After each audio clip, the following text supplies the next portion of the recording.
This is a Volkswagen head, and I'm trying to determine the surface area of the combustion chamber, this opening. I drew lines that are 2 millimeters wide. These are consistently 2 millimeters wide. Some of them overlap a little. There's a gap. Did the best I could, but it was for an example. The edge of this has been filed or sandpapered a little to round it. This corner, when they come new, as they are, even if they're old, they always seem to have a corner here, sharp.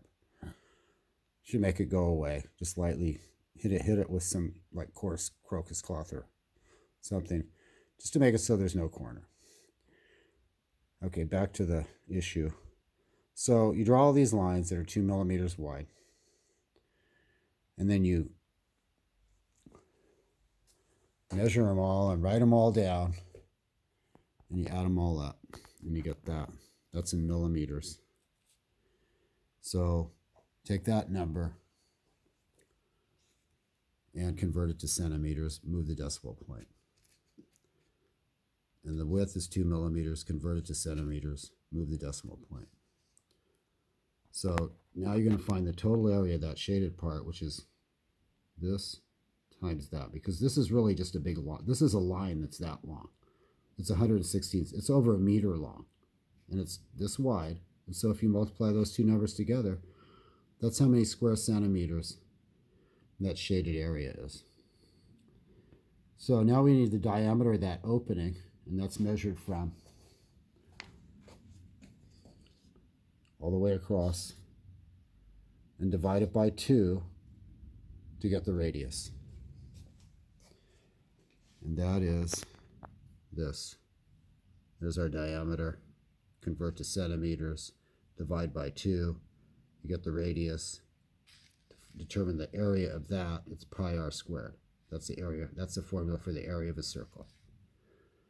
And there it is, pi 3.1415 times 4.69 squared, right? 4.69 times 4.69, the total answer for this, 69.1 square centimeters for the total, for the whole circle. So the area of the combustion chamber is simply this area of the whole thing minus the shaded area, and you get that. That's how many square centimeters that opening is for the combustion chamber. So if you did a 1 millimeter fly cut, which is 40 thousandths, you convert that to cc's, you get 0.1. If you multiply 0.1 times this, you're going to get how many less cc's that combustion chamber will have, a reduction in volume for the chamber, cubic centimeters, okay? So this is not exact, and we're treating the sides of this as vertical. This slopes quite a bit, this much less, this is pretty much vertical, but we're taking so little off, this slope is insignificant. Of course, we are adding it to this error, but we're getting an idea of what it is, because you don't want to take too much off, because then you have to put a shim in it to go back. So if you try to estimate it like this, you can tell your machinist how much you really want to take off and be pretty confident it's going to be pretty close to where you want it. That may need correcting or not with very thin shims, rather than have to go hog wild with thick shims or multiple. A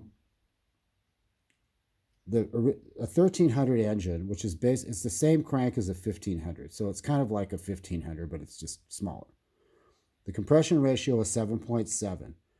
All 16 of 1500, two including 1970, were single port. They had 7.5. Dual port all has 7.3. Type 4 all has 7.3. This is compression ratio, 7.3 to 1 for all of these.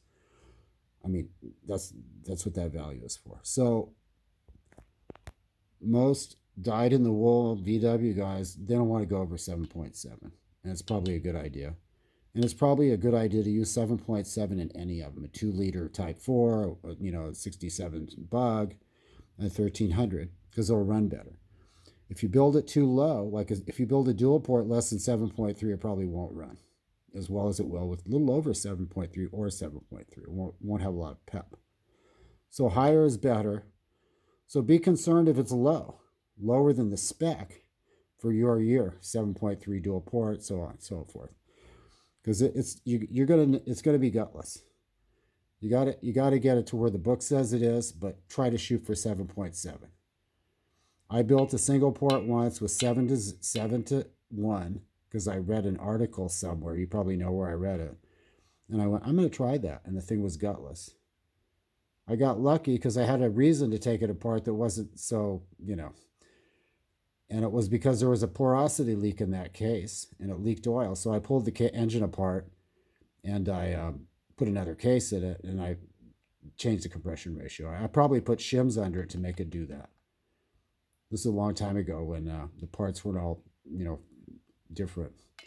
A new Chinese head for a single port, if you put it together with like a new case, new cylinders and all that, and you check your compression ratio, there's a good chance it's going to be less than 7.3 for a single port 1600 engine.